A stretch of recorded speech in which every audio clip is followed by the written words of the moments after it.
Hi, everybody. Welcome back to Bethesda Unpatched. This is episode number 7. I am Joe the Wigit, and I am joined by the fantastic, everlasting mother effer trucker, space trucker himself, Kilo. That's pretty good. It's not the worst one you've ever come up with. Not my best either. I kind of lost it at the end. Yeah, it's all right. I don't write them down. It's all I just right. try to do it off the cuff, and it's hit or miss. Mostly hit miss, Yeah. though. Mostly miss, but, you know, We're getting there, though. It's happening. blind squirrel gets a nut every once in a while. So this episode, it's me and Kilo. That's it. It is. No, we're doing this live, but on our Discord, no one showed up, so that's fine. It's just us hanging out, doing our thing. We got Indeed. some news. We got a little We do. special topic we're going to do, a little side quest topic. It was an article that came out from The Gamer a while back, and where they claim there's side quests in different Bethesda games that are better, in quotes here, than the main story. So we'll go through that, give our opinions on it, and yeah, we're just going to let it rock, do our thing. Heck yeah. We do have a guest coming on next episode. We'll let you Yes, guys we do. figure that out when that happens. Yep. Some people might already have a clue, since he's already showed up in the Discord. Yeah, there's that.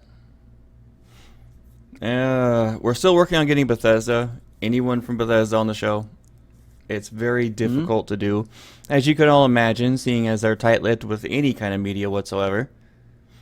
Even their community teams are just kind of silent. I remember when their community teams would be posting something new and exciting every week about something happening in the game that their community team was for, especially Elder Scrolls Online. I mean, when they were in development, they had something new about the game every week coming out. Yeah. Yeah. Yep. It's a different atmosphere now. It is. We definitely picked a very difficult game company to do a show about.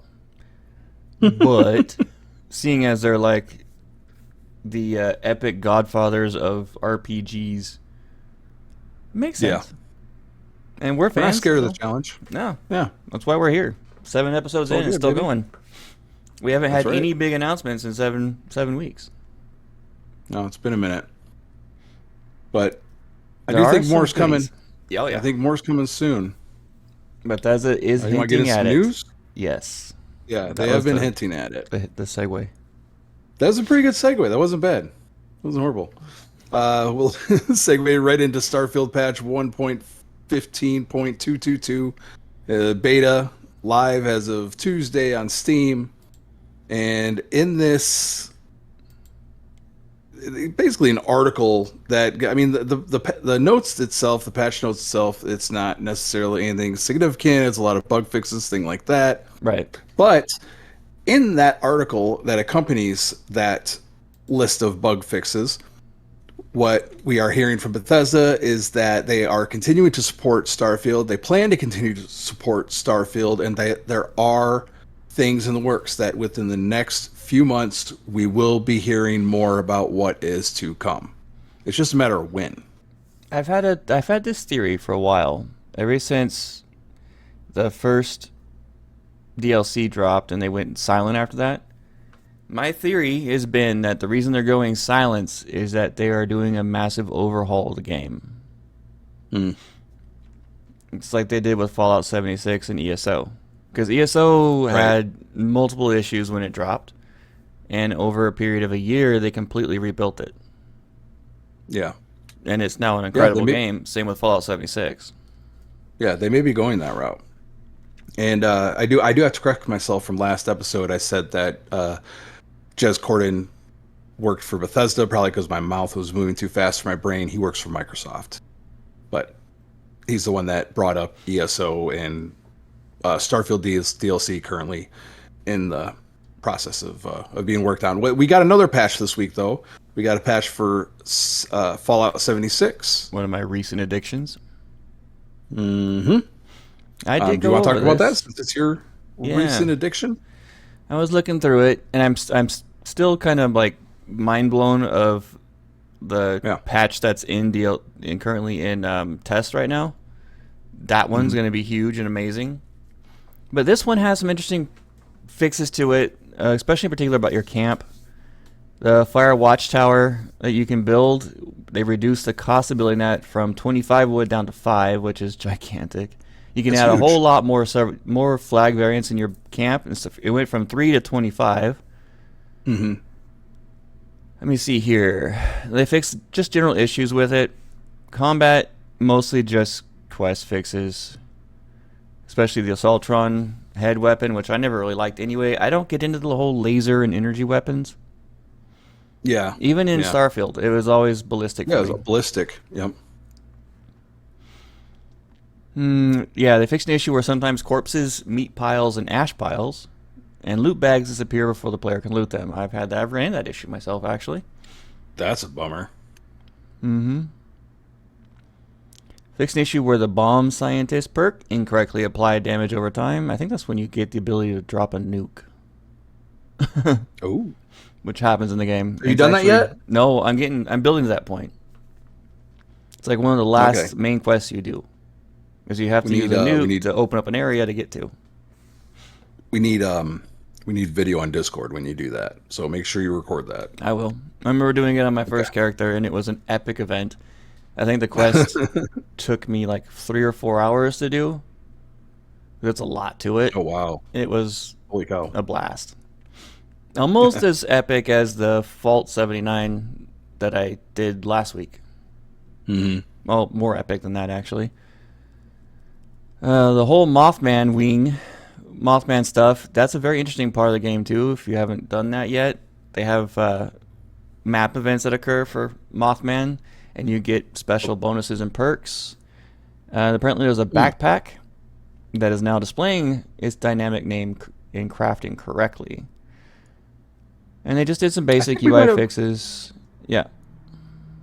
I thought we talked about that on a previous show. I don't know. Sorry, it just popped into my head. Go ahead. Might have. Fixed an issue where players could not fast travel to the old Denilson cabin. Haven't been there, don't know. Okay. Oh, this one's a big one. Fixed an issue where too many caps would be charged to respawn if you became over encumbered during death. Yeah. Oh, okay. Traditionally in the game, when you're over encumbered, you can't fast travel at all. Right. You have to dump out.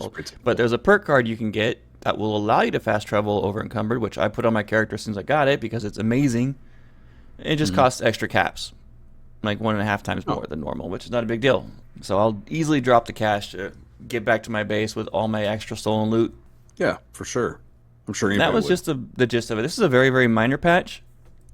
This is a patch and not an update, because the updates are when they add stuff and make things huge and better. That's coming next. Right. I'm convinced we're going to see that in the next, 6 weeks, maybe? Was that big area in the western region over the bridge? At least we're going to hear more about it, yeah. See, I pay attention. So we got a couple other interesting things here. This one happened at during an interview at I think it was a con, but it seemed that Ron Perlman has confirmed involvement in the Fallout TV series season 2. It was where? It looks like it was a con, yeah. Yeah, it looked like it was a con. I can play it really quick on the show. Okay, yeah, why don't we do that? Why the hell not? Let's do that. Let me do that. Pull it up. Well, I can't talk about number 2.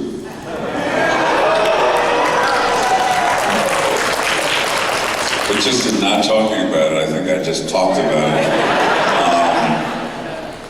And no, I've never played a video game in my life. I don't even know. I don't even know what software or hardware. I don't know the difference between hardware and software, so that's really a problem.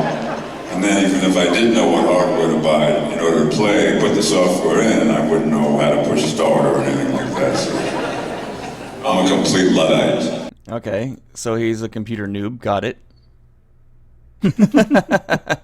But when he was talking about he can't talk about number 2. It's Fallout. It's got to be. If anybody is unaware, Ron Perlman's been the narrator voice for Fallout forever.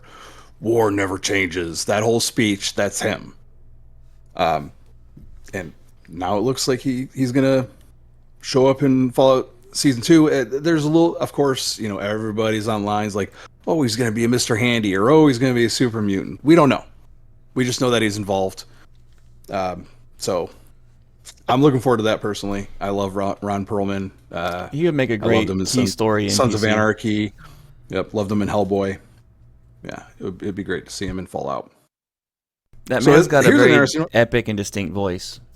Very, very distinct voice. Absolutely. Well, here's something. We've been talking about all these different remakes, right, of the Fallout series. Here's one. It's Fallout 1 remake in the Doom engine, which reproduces Necropolis, and you basically go through it like you're playing Doom. Okay. It looks great. It's like the old, it's kind of like the older style Doom, but it is absolutely fantastic. Just running around blasting ghouls and stuff. Well, that's an old style game to begin with, so it makes sense. I mean, I got nostalgic just looking at it. So yeah, that's very cool. And then the final piece of news I have this week, unfortunately, is not good news. We reported last week that father of Elder Scrolls, Julian LeFay, had retired officially, left game development to spend his final days with his family because he was terminally ill. We did get news on Tuesday that Julian LeFay has passed away. And his team say his legacy will live on in every realm, every quest, and every moment of wonder in the upcoming fantasy RPG, The Wayward Realms. Julian LeFay did leave Bethesda with other Bethesda creators and created their own studio, and there is a RPG that they are currently working on. Of course, Julian was immortalized, deified as Julianos in the Elder Scrolls series, and he was with the company for a very, very long time, and we owe a lot of the Elder Scrolls to him. So rest in peace, condolences, of course, to his family and loved ones. I'm going to drop this in the news really quick because Bryn announced in our Discord that Avantech Blacksite is now in review. So he's finished it, submitted it, and we can expect it to be released in about 1 or 2 weeks. Yep, I can't wait for that. So all we're waiting on is for Bethesda to give it the green light. Super excited to get my hands on that, man. Yeah. I cannot wait. It'll draw me back to more Starfield to get me away from my 2 current addictions of Skyrim and Fallout 76. I still got to finish Watchtower. I keep telling myself I need to do that. But I've been currently playing a different Keengath Creations, so... Okay, well, we'll definitely get into our playthroughs, which I guess we can start. Yeah, we're pretty much at that point. Do you want to start? Yeah, why not? Let's go into it. My Fallout 76 game time has been very interesting. I even did some of that this morning when I got a chance. But I started the Ghoul quest line that was introduced in an update, I want to say like 6 months to a year ago, where you get the ability to turn yourself into a ghoul. Oh, that's right. Yeah. Yeah. And the interesting thing about that is doing that quest is a very short quest. Probably took me 40 minutes to finish it up. Is the positives and negatives of becoming a ghoul. It's not just a cosmetic thing. It's an actual game changer. Right. So if you turn into a ghoul, the positives are ghoul only perks and abilities that you can't get normally. Okay. Rads no longer hurt, but they heal you.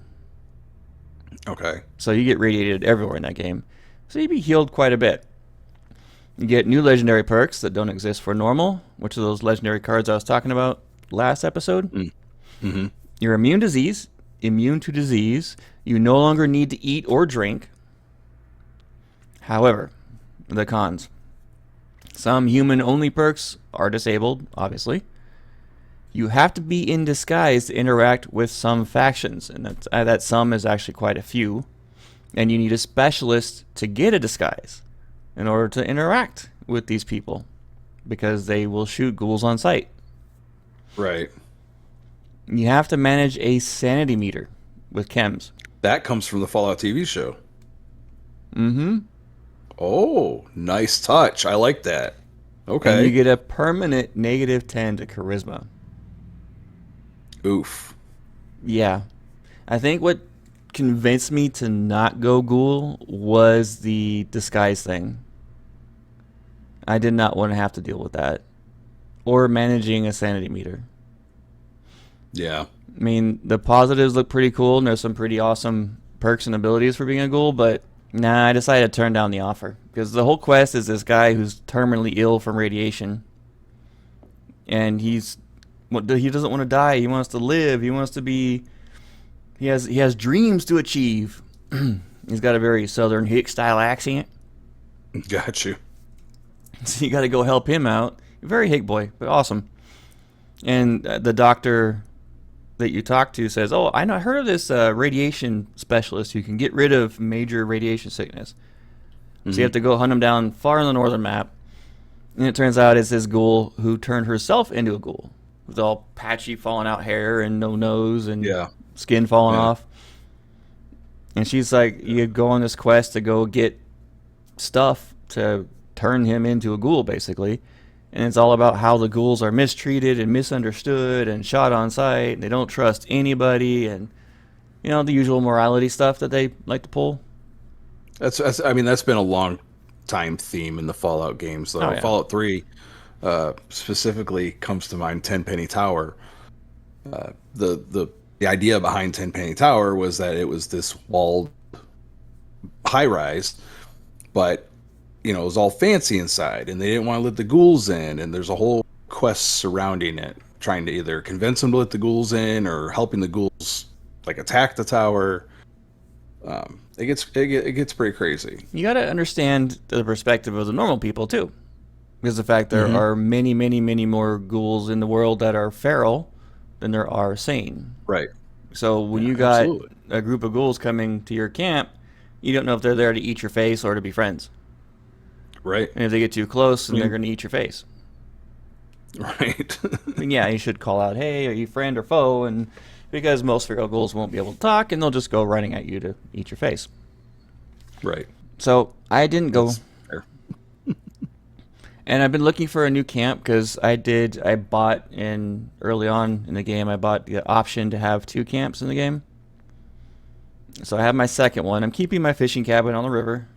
It's simple, sweet, does a trick. But I'm looking for a more permanent location to build an awesome camp. So I'm looking for the most picturesque spot. And there's this spot in the south that is brand new that I have not been to yet, that I might go down there because I heard it's got some really good camp locations for visuals. How many people are there typically on a server? How many people are you competing with for real estate? Okay. On the normal server, let me see here, 24 people maximum. Okay. Now, if you have a subscription, you can host a 8-player server for you and your friends. Okay, so just you and your buddies kind of thing. Gotcha. And the whole thing's unlocked. You have the normal game, and you can just be the 8 of you. I was just wondering, some of these spots, is it always the same people in the same server? No. Nope. Or it's just kind of random? Yeah, you just join randomly. There's been How does that work? If your camp is in a spot that's popular, and you log into a server where someone has already built a camp that's overlapping it or near it, it'll tell you have to move your camp. Because they're already there. So your whole camp. The best thing to do is just to log out and log back in, get a new server, and most of the time it'll be just there. You don't have to worry about it. Huh. Okay. Interesting. So if I get that notice, I log out, log back in, and I'm fine. Got you. Okay. But there's a lot of real estate in that game. So 24 people, you could fit probably 500 people in a server and be fine. Oh, okay. Which would be awesome to see, but they won't do that. Right. And I would like to have some friends on there. I'd like to have a good reason to get that 8-person server. When they cross-platform, I think that's going to be a thing. Well, I think they're on the way, because I did read the other day that they were working on making it so that you could sync your game data between PC and console. So you could go from console to PC and still be playing your camp, your character. So I mean, is that a step in the right direction? It do you is. think? Mm-hmm. Okay. Cool. I decided to go to Pittsburgh. Couldn't find how'd that go? the main quest, and I went to the industrial complex. I did an expedition, and I figured I have an hour of time. That's more than enough time to get this expedition done. My lady and I had to take off and do some stuff. Right. It took me 2 hours, almost 2.5. Oh. And only because it was so annoying and so huge that I couldn't find what I needed to find for hours. I was searching for hours. What's Pittsburgh like? I know what Pittsburgh ends up being. Mm-hmm. What's it like when you show up? It's Fallout, beat up, and there's two factions in the industrial side. You have the Union and the I forgot what the bad guys are. The Union's the good guys, so the workers' union basically. And this is giant steel mill in the map. Yeah. Which is where most of the quest takes place in, because that place is the size of an island in itself, just indoors. And it's monstrous. And I got a side quest to find steel ingots and to find two other little things. And I had to go rescue a bunch of captured Union members. I had to kill the warden, get him out. And then once I did that, a boss fight appeared and I had to go take care of that. But just going around that place trying to find everything was insane. And unlike most areas where you kill the enemies, they don't respawn for quite a long time. So they're mostly just dead. Enemies keep respawning. In this area. And it was just non-stop. Huh. And it got to the point of just being annoying. And I got 2 legendaries. That was it for doing it, and that was it. I wasn't having it.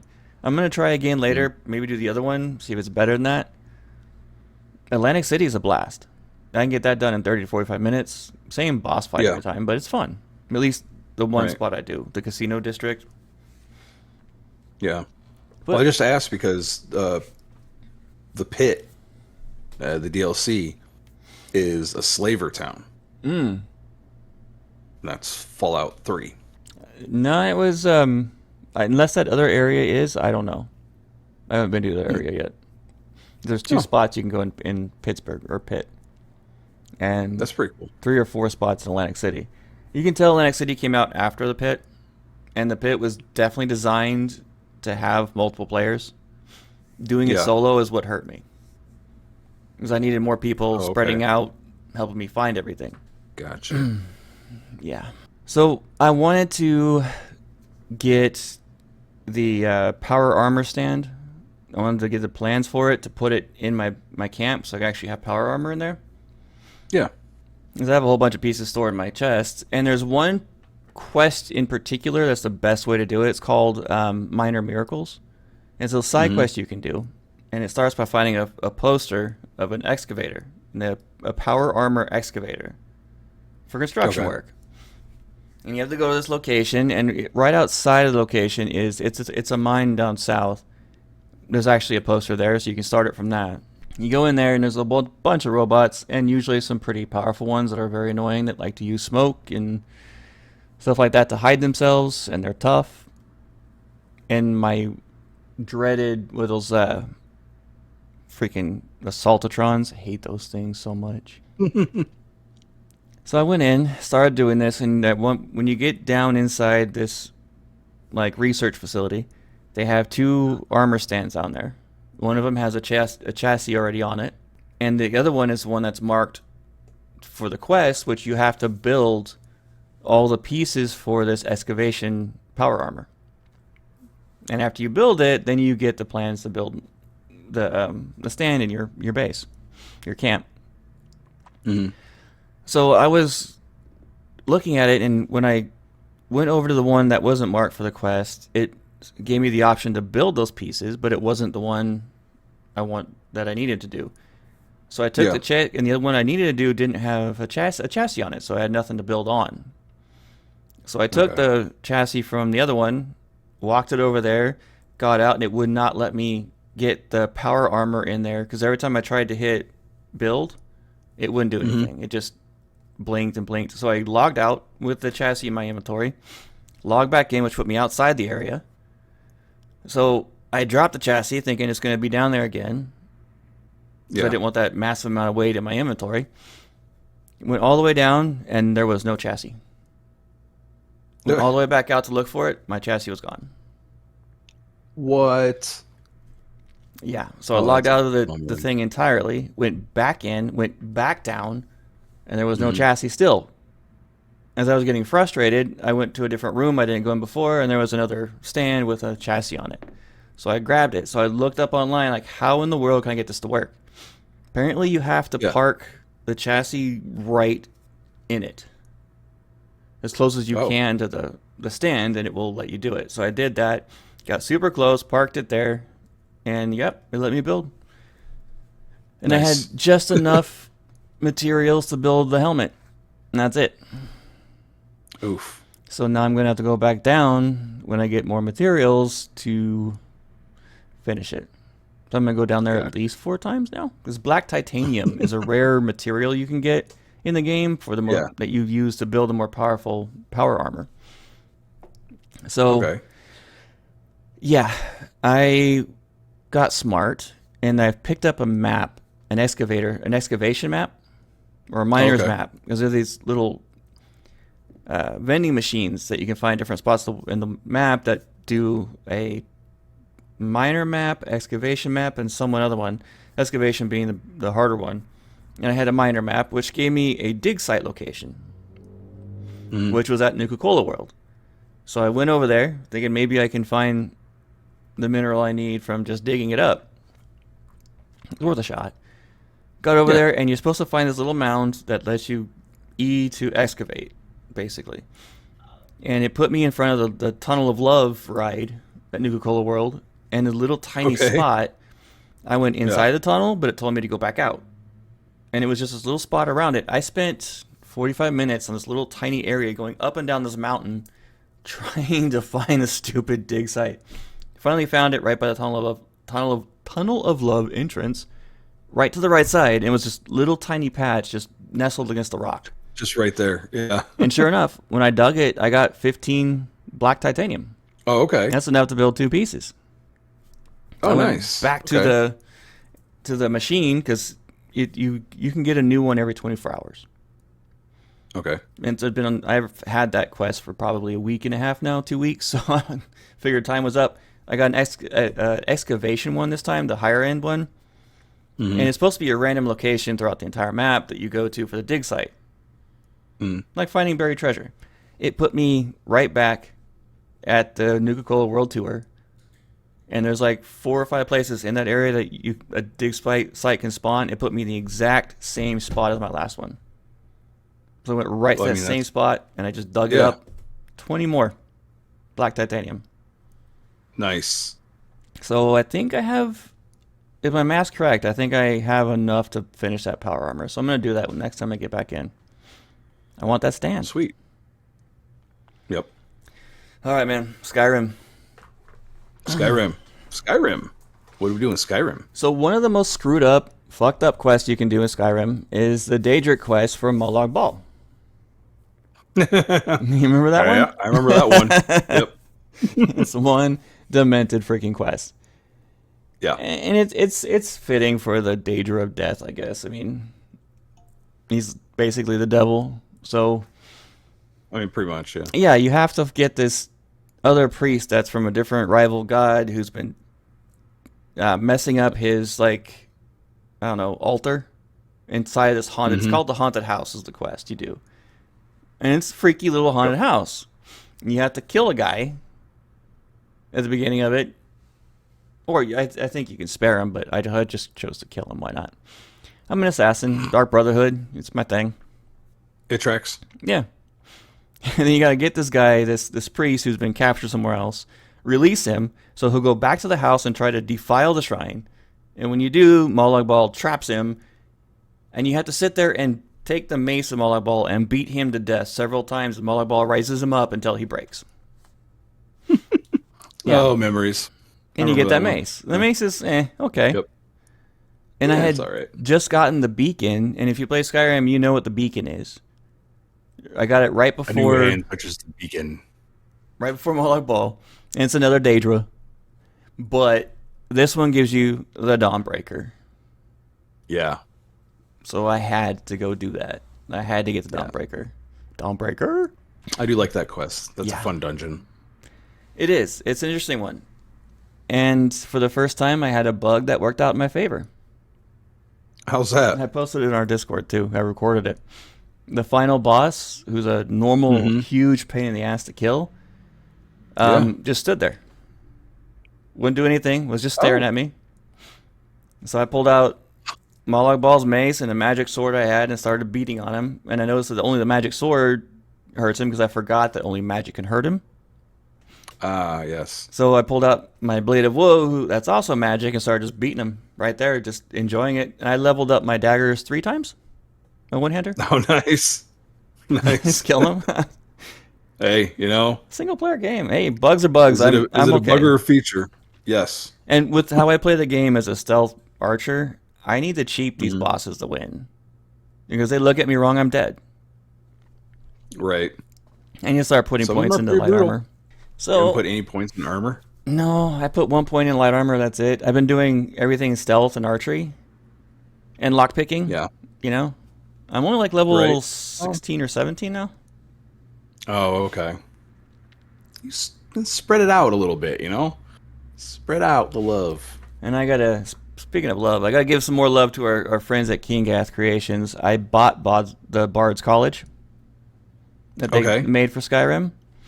Ooh, tell me all about it. And, I have to give these guys credit for where credit's due. They do make expansions. They don't make regular mods. They do expansions. Because they do it by adding a whole ton of story content and game-changing mechanics to the game. Mm-hmm. And in this one, the 2 mechanics I've seen so far, I know there's more, but they change how your shouts work. Okay. And in a really cool way, too. The first one you get is these resonating crystals that you can set in this, there's this professor at the Bard's College who takes you to this little private realm. And in that's all about altering shouts. He's a student of what they call it, the flume? Whatever they call the shouting is. But he's a vocal coach for the college. Okay. And you put this resonating crystal down, and you shout at it. And when you do, it creates this echo, and you have to fight this echo. When you kill it, that echo gets trapped inside this crystal. You put that in your inventory, and now that shout that you used to create it now has an extra effect. Oh, that's dope. So I use Whirlwind Shout first, one that makes you go fast really quick. And I want to try it out, and they added extra graphics and extra sounds to it when you do the shout, but it makes you run very fast for 3 seconds in addition to the initial shout. Huh. I did it again with Fus Roda. I mean, everyone knows that one. Force push. Right.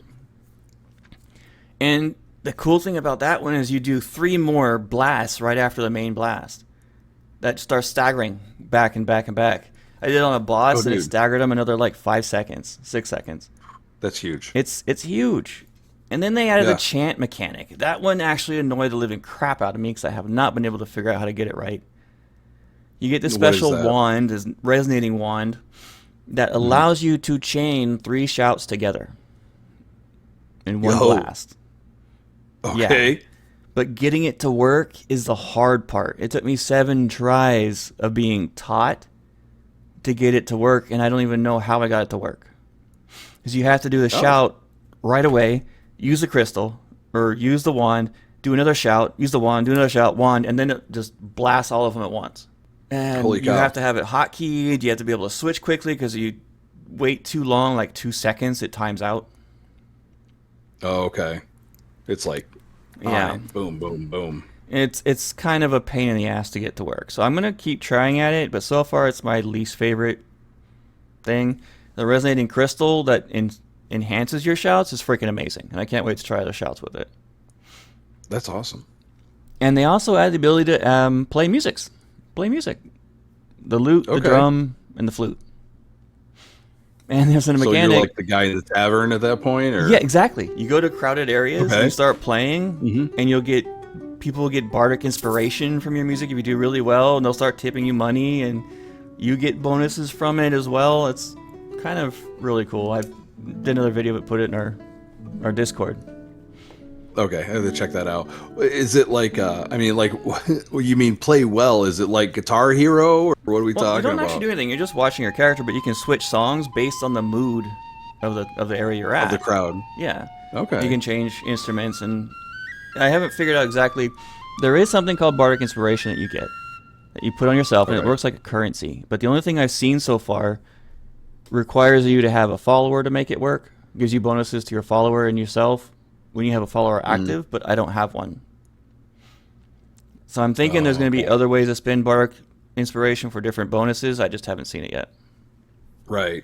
I'm still pretty early on, and there's a lot to the story. There's so many quests going on. Shout out to Richard Griffiths. Yeah, the loot playing assassin is what I was calling myself earlier. That's pretty metal, though. Yeah, in the first quest on Bard's College, I had to go into a tomb. I forgot what I was going there to get. Near the end of it, there's this large chamber with a sleeping Draugr. Oh, yeah, I remember. Okay. It's this open chambers, huge chamber, and there's these Draugrs all sitting on these thrones all around the room in 2 layers. Mhm. So I was in stealth, and I got this ghost I've been following who went up and started taunting the main boss at the end, and I thought, you know what? I wonder. So I started shooting arrows at all these sitting Draugr, and nearly every one of them I shot at killed them in one shot. I got a kill mark for every single one, except for maybe 5 that were not, or they were already dead. And sure enough, when I went further in, it started the event, and he started calling up Draugr from the sides. Only one of them came up because I forgot that one.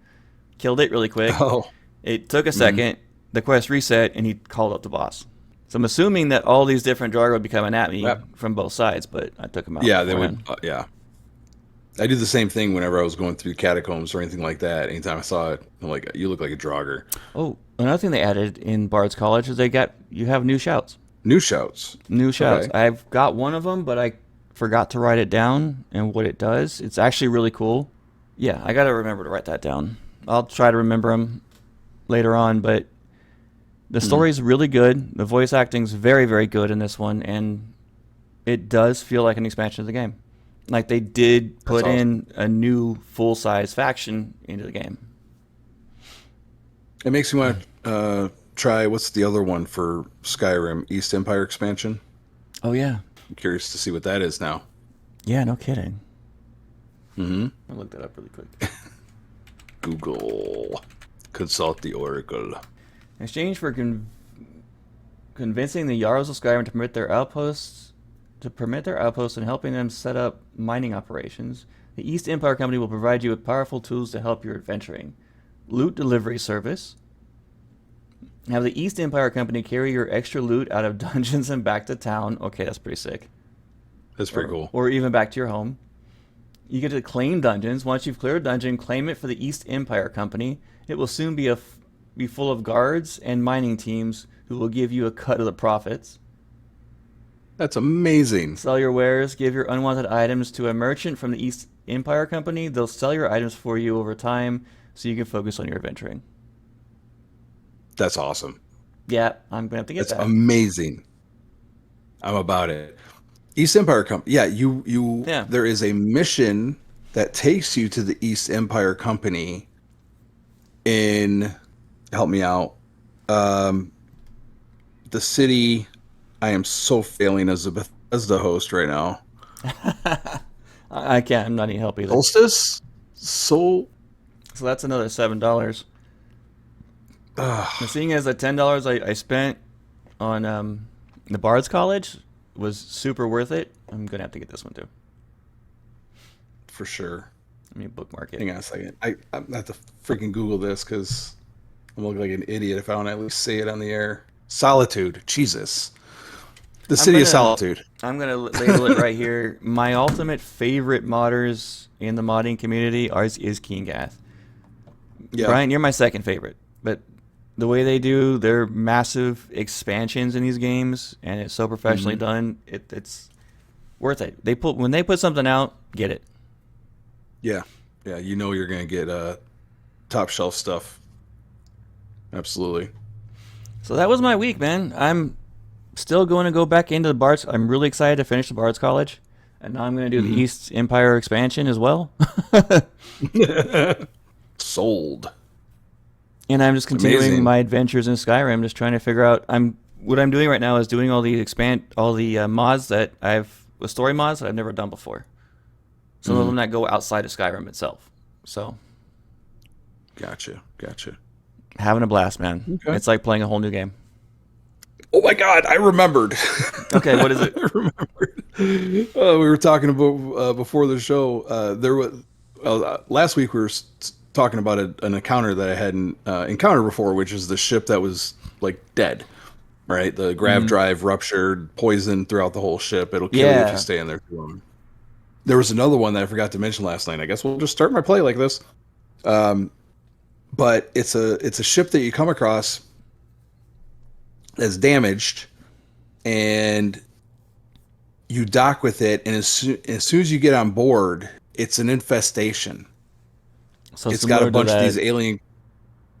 What's that? So similar to what I think I know what you're talking about. By the way, I think I have seen this one. Similar to that, the oil rig. Yes, but it's a ship in space. Right. So you got to go through and clear it out, and you can't talk to the captain unless you kill everybody. So you have to check all the nooks and crannies. There's a couple of doors that are easy to miss. And then you go and talk to the captain, and for some reason the captain reminded me of... I just read her name the other day. Damn it. It's the curse of the podcast. She's on one of the... Yeah, I know. She's on one of the shows my wife watches, I think. Or she's... No. I think she was on The Masked Singer. We've been watching The Masked Singer. I'm sorry.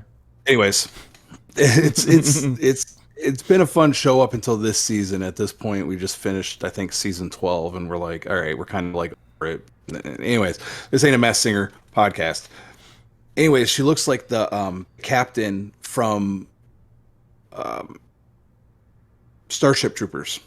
Okay, the ship that Denise Richards' character is on, the captain of that ship, she kind of looks like that when you actually run into her. But I mean, the whole crew's dead. It's just her like holding off these creatures, and then you go in there and you save her. It's a minor encounter, but it was fun. It was nice to see something different. So I'm still coming across these new ones that they've been sneaking into the game. This week, I did a bunch of shipbuilding. Oh, there's a shocker. Yep, that's new. Yep.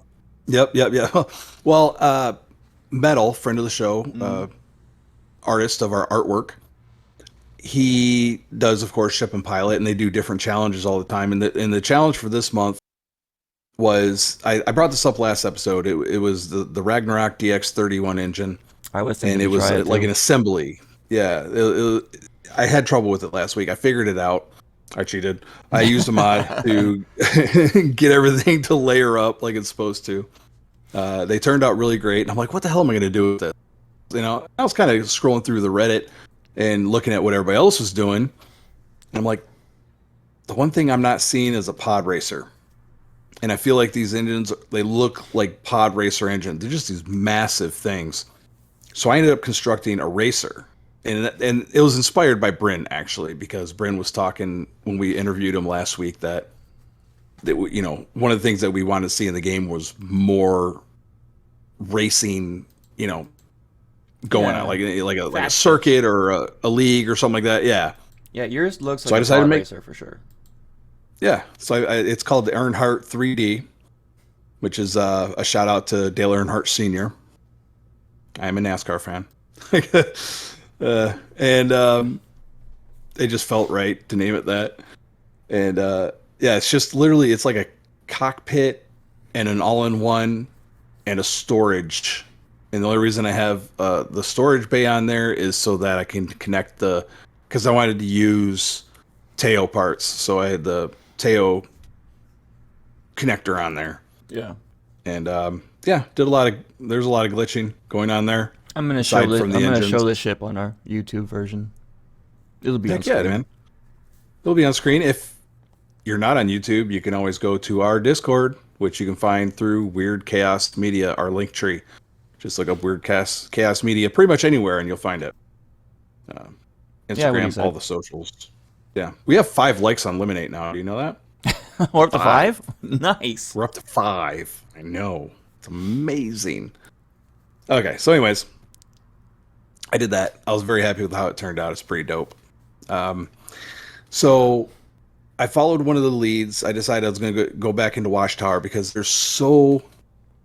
I'm going to have to actually count how many different planets I have on my mission log for Watchtower because it's an obscene number. So I'm like, I decided I'm just going to go through and just start working on them. Yeah, there's so I followed the... Yeah, I think it was to Heinlein 2, I want to say. Followed a lead out there. And so as a listening post, I land, me and Andrasia and dog meat, you know, going through the forest, and we get to the edge of this little valley, and I can see the mech just walking back and forth. Okay, there's the Watchtower listening post. I see you. And it was right about this time that I realized, remember how I was having all that problem with Gren and causing a bug that I couldn't get back into my ship for some reason? Mm-hmm. Never went back and bought signal grenades. Oh, oops. So I had none. So what I ended up doing, Andrasia and Dogmeat ended up kind of domino battle thing where there was an enemy that was close enough that they both charged at, and then an enemy close enough past that one. They just ran off. Right. Dogmeat's out there wiling out. Andrasia's out there Rambo style. Like Andrasia. So I just focused on this mech, which was it seemed to kind of be caught in this rock formation. It seemed to have trouble getting out. I mean, it was shooting at me. It was trying to shoot at me, but luckily I had good enough cover. I was covered from the Watchtower guys. I was covered from their turrets. I was covered mostly from the mech. I just started unloading with my Beowulf into the mech, just unloading, and I'm not exaggerating. It took about 450 rounds. You actually did damage to it? I actually did damage to it. Yeah. That's a shocker. Mm-hmm. I mean, it still took me for freaking ever. Though I'm on normal.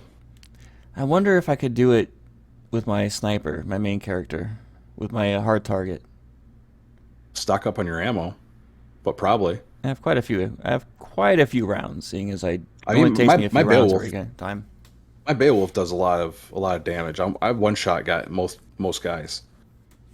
So eventually I killed it. The point. So I take off. So I take off from space. I take off for space. I know I'm about to head into a battle. I'm like, dude, I don't have time to do this right now. So I just, I don't know why the hell I did this. I should have just stayed on the planet and saved down there. But what do? No, I get up out of my cockpit seat and I save right there in space. Oh yeah. Forget about it. I load back into the game later. And I'm sitting there and I'm just talking with my wife. My wife is watching TV and I'm playing my game. And I'm just talking to her, and all of a sudden I look, and it's just the screen just fills with weapons fire coming at me, the entire Watchtower fleet. And I got to figure out what the hell is happening with that, too, because you're supposed to... Okay, I always go to listening post first, and then... But when I take off from listening, as soon as I take off, there's the array, and then it's like 3-4 dozen, I'm not even exaggerating, Watchtower ships. Everything from drones to battleships.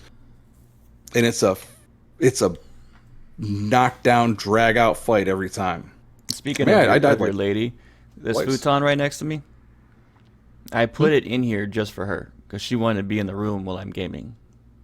So she'll sit down over there, and she finished my first book actually while watching me play games and talking to me about it. It's the best thing ever. She's started the second book today. That's so she's over there reading right now? Well, she's in the living room right now because she doesn't want to be on camera. Oh, she's in the living room right now. Yeah, when I'm in here gaming, just doing my thing, she'll be right there, talking to me, hanging out. I love it. That's awesome. I love my wife. She's a dear because she will sit down and at least once a week I'll sit down with YouTube usually because I'm looking for something I'm going to clip. Mm-hmm. And she'll sit down and watch our episode with us, Nice. with me, and she's not even into any Bethesda games, but she'll sit and watch. She loves your edits. Oh, well, thank you. I'm still working that on you them. do, yeah. Your video edits. She'll watch. She watches it. I'm pretty sure just for that. She cracks up the entire time. This episode So- may not have as many because I don't have time to edit. So I'll work on it. We'll try. We'll work on it. This episode might be delayed going out on YouTube. Hopefully not, but it might be because I have a really Yeah. busy schedule this week. So we'll see. Yeah, you got a busy next 9 days, pretty much. Yeah, I'm flying to DC on Monday. So we're going to be Yeah. recording episode 8 while I'm in DC. Okay. All right. Well, yeah, that's right. And our guests will be coming out. We're actually recording a day early next week. Yeah, that we because I'm going can, to be flying back Thursday. Yep. So I decided to start working down my mission log. Because the one thing that keeps echoing in my head, and I don't want to get too far ahead in the Watchtower, is one thing that Torrin says is that, like, maybe just go, investigate this magical artifact thing, he kind of says it flippant like that. So I decided to go start obtaining powers, and I am so glad. I want to say that it's Captain's Bundle, I believe, is the mod or the creation that it makes it so that you only have to chase the stars once to get the gyroscope thing to after sync up. doing it for 12 universes in a row, I think I'd be okay with that. Yeah. It's I don't know. It's a mechanic that just doesn't really make sense because eventually you're going to get it, right? Why make it on something that's you're doing it at least 10 times every playthrough? Why are you going to make that over? It's just anyways. I've harped on that mechanic quite a bit on our old show. Well, and we know that it was a placeholder and it just kind of stuck. It wasn't what they necessarily want to do, but that's what we got. So hopefully, if they are revamping the game or doing a big overhaul, we'll get something better. Yeah, the Great Power Bethesda, Run might be Bethesda. obsolete, hopefully. Hey Bethesda, yeah, that's right. Here's your Hey Bethesda. Yeah. Let's do something about the temples. There's No Hey more Bethesda. power runs, please. I got a few of them though. I got Grab Dash. I got Precognition. I got a couple others. I got some shots that are on the Discord. A couple of cool, just scenery shots. Yeah, I that, saw those. Those are really nice, actually. Yeah, the one of the brontosaurus looking creatures that were running by, that was actually really cool It's because like that something was out of Jurassic Park, man. yeah. Like right as I landed, I come down the ramp.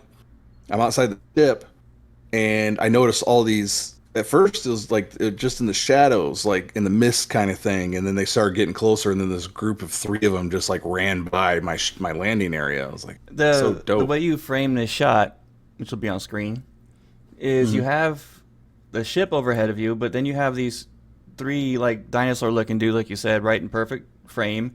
Yeah. You're in this clearing, and there's the jungle right behind them, and you have your The land Demog. vehicle, the Demog, right there, barely in frame, looking just like a screen from Jurassic Park movie. It literally, it looks like Jurassic Park. I was pretty happy with that one. That's pretty good. What could I say? Yeah. I took actually a lot of screen grabs. Well, I had an issue where I tried to switch because I was obviously trying to take pictures for the build challenge, and I tried to switch. I was at New Atlantis, and I tried to switch from praying mantis, my razor leaf, over to the Earnhardt so I could take off and take pictures and do the whole photo thing. But every time I tried to make that my home ship, I'm assuming it's some kind of conflict with Watchtower, because the Earnhardt only has space for 2 crew, and I got like 8 on the praying mantis. I don't know if that's something to do with it, but the ship wouldn't even show up. Yeah, I don't It would have my quest marker on Vasco just in the center of an empty landing pad. And then I switch back to my praying mantis, and then boom. Oh, Dr. Tiki just walked in. I wouldn't say Dr. walk. Tiki. Once they walked in. Did you strut in? Yes, did the Ric Flair dip as I was coming in. Ladies and gentlemen, All right, there we go. Dr. Tiki. Dr. T. The one and only. Welcome, man. Unfortunately. We're just actually finishing up our weekly plays. And we got a little interesting topic that you can chime in on if you want. Yeah, absolutely. What you got going? Are you done with your play? No, I'm not. Okay, let's continue. Son of a bitch. No. No, I was just going to say, I was getting to the end there. I was just getting to the end there. My next on the agenda, of course, is the Mary Andreja. I got the commitment quest for that one. You have to. And I did have an encounter at work, and I'm about 90% sure I would have made it weird. So I'm on my way home from work today. I'm deranged. I'm cooked from the sun, and I probably don't have enough water in me even now. Right. And I get passed by this blue Bronco. Okay, blue Bronco, Michigan plate, Riften. Okay. Nice. Like, oh, dude, like that's a Skyrim fan, obviously. And then he kept going. I'm like, what if this dude gets off at my exit? I'm like, there's usually like a long wait. I had half a mind to jump out of my car with my phone. It's like, hey, listen to our podcast. You like Skyrim, right? Yeah, listen to our podcast. I'm like, that probably would end up in jail. We wouldn't have been here to record. Dr. Tiki would have had to carry my weight. So I'm glad I didn't do that, but I geeked out because I saw he had you're committed, right? Oh, it's one thing if you put like a sticker on the back of your car, right? Because you can scrape that off, a little goo gone. No, vanity plates. Yeah. Vanity plate, you're owning it 100%. Oh, what's the name and of that show? I couldn't think of anything else. I couldn't think of anything else that would refer to Riften except for Skyrim. I don't think there is anything else. Something like Not this guy's that I got know Skyrim. of, but I know that the Bethesda fans are very narrow-minded on that kind of thing. True. Well, so Blue Bronco, if you're listening, I saw you. Good on you. I saw you, man. Good to have you here. I saw you. So yeah, that was my week. That was it. So like I mentioned at the top of the show, we're low on time, but we're gonna go ahead and do it. Why not? We've been going long on our episodes lately, and no one's complained yet. Full send. So The Gamer did an article a little while ago, actually back in May 19th, so not that long ago, that says 10 Bethesda games with side quests better than the main story. And again, this is their opinion. The first one they talk about, number 10, is Prey, and a quest to find a bracelet of the atmosphere engineer Nicole Haig. I have never played Prey, who has transformed into a phantom. Once you defeat the phantom and retrieve the bracelet, you can choose to deliver it to her husband, who mourns his wife's death, but also expresses gratitude for your efforts. And there's another one where a space station that's been overcome by chaos and alien matter. It's called With This Ring, is incredibly relatable and might make you shed a tear. Aw. That's a very common thing with Bethesda games. The number 9 is Dishonored 2. But Dishonored 2 builds on its predecessor by featuring memorable characters. I can talk. Boy. A thrilling story and the ability to play with or without stealth. Yeah. You can steal from the black market shops scattered across the game. The most interesting thing about this quest is that you can do it quietly or with lethal force. And the good news is that your robberies do not significantly affect the story, making it entirely safe. So that doesn't really make any sense. That's not really a side quest. And that's just a mechanic. Really. They go into Wolfenstein. Yeah. There's assassination side missions, and what makes them enjoyable is the amount of time it takes to get them started. Like, these quests are not handed to you. You have to get these Enigma codes. I can talk tonight, I swear. That you collect from killing Nazi commanders. So you have to do this huge collection in order to be able to unlock these assassination quests. Cool. And so it's very satisfying, and blasting Nazis should keep you engaged for a few hours. Fallout 3. What they say is one of the best quests in the game is the power of the atom. In this quest, you're presented with two options: detonate the live nuke in the town of Megaton, or disarm it. Mm-hmm. What's most interesting about this quest is that your actions affect the lives of Megaton's residents. You detonate it, and your karma reduces by 1,000 points. You leave the settlement as it is, and you become a sworn enemy of Mr. Burke. Yeah. I'd never played Fallout 3 but very much. So there's not Yeah, but with Mr. Burke, I mean, it's not like I've done it both. I've done both. I've done both where I've disarmed the bomb. I've never just left it. Every playthrough, I disarmed the bomb. I have a couple of times set it off, and the view is fantastic. And it's funny because you go back, and then one of the shopkeepers there end up becoming a ghoul, and you still get to do her quests, and you can still use her as a vendor. But overall, it kind of sucks because you do lose the ability to kind of bank some caps when you destroy Megaton. So, Fair enough. Everybody's got to do it at least once. I'm sure everybody has. If I ever play Fallout 3, I'll get on that. Number 6 is Starfield. Mm-hmm. Well, Starfield has numerous side quests. Ground Pounder stands out for being an adrenaline-packed affair. By trying to defeat a space station from space attack, you can take down enemies and pick up their loot. What's more, doing this quest rewards you with the Peacekeeper, a highly valuable weapon that'll make you an overpowered killing machine if you like combat a lot. Yeah, Peacekeeper's okay. Overpowered killing machine. I mean, it's a cool gun. But this is a quest that we covered on our previous show too, and it's probably my favorite side quest of the game, just because it's a situation which you're thrust into this area where yes, this base is being attacked by spacers, but then you have these two longtime enemies, Free Star Collective and United Colonies, where you guys kind of have to work together to get through the whole thing. And from like an honorable brother at arms kind of perspective, it's really cool. Okay, I remember that quest. It was a lot of fun. There's several of them that I could put in that category. Mm-hmm. I don't know if it's better than the main story, but there's some that are extremely good. Yeah, I would agree. Fallout New Vegas. They recommend a quest called Come Fly With Me. A quest that sees you assist a group of ghouls looking to launch themselves into space. As expected from a Fallout game, you can choose to help them or thwart it.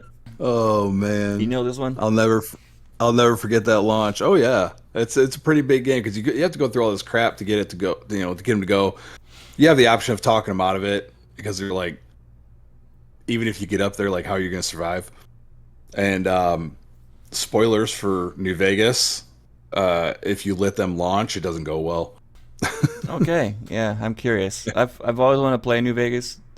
I think I started the game for 45 minutes and never picked it up again for whatever reason. Yeah, it's a must play. The next one is Indiana Jones and the Great Circle. Okay. They recommend The Mad Priest, A Nun in Trouble, and any other fieldwork quest. What matters most is the subtle way in which they are presented. If you aren't careful enough, you'll mistake them for a main quest. Number 3 is Skyrim, and they recommend In Blood and Ice, which I know this one very well. You roleplay as a detective and attempt to solve a string of murders committed by a killer that bears a strong resemblance to Jack the Ripper. Yeah, that's a really cool quest. I remember that one. No, next one they In bring up Windhelm. is the very one I brought up on my play this week. House of Horrors. Oh, okay. Well, there you go. You are expected to torture and murder Ligrolf the Willful. Yep. Fallout 4 is number 2, and they recommend a quest called A Hole in the Wall. In this mission, you have to help the occupants of Vault 81 locate a cure for a mole rat disease. Your fight with mole rats is the collapsed area of the vault may leave you bitten or unscathed. Regardless of the outcome, this quest makes a new companion available and sheds more light on the unhealthy practices of Vault Tech scientists. Yeah, that is where you get Curie from, and she's a Miss Handy nurse, and you could eventually transfer consciousness into a synth body, which to this day I will die on the hill that it's freaking creepy to romance her. Yeah. But the wildest thing about this is that as you're going through the quest, and it's basically like there's a vault that's next to the vault 81. So there's like this hidden section, and there's all these cameras, and there's these windows, and it's like, man, like these people have been being watched, they've been experimented on, And the trick with that quest is trying to get through without being bitten by a mole rat. Because if you get bitten by a mole rat, the whole reason you go down there is to get a cure for this kid who's sick. Right. And if you get bitten by the mole rat, either you have a deficit to one of your ability scores permanently, or you let the kid die. Okay. So if you take the cure yourself, the kid dies.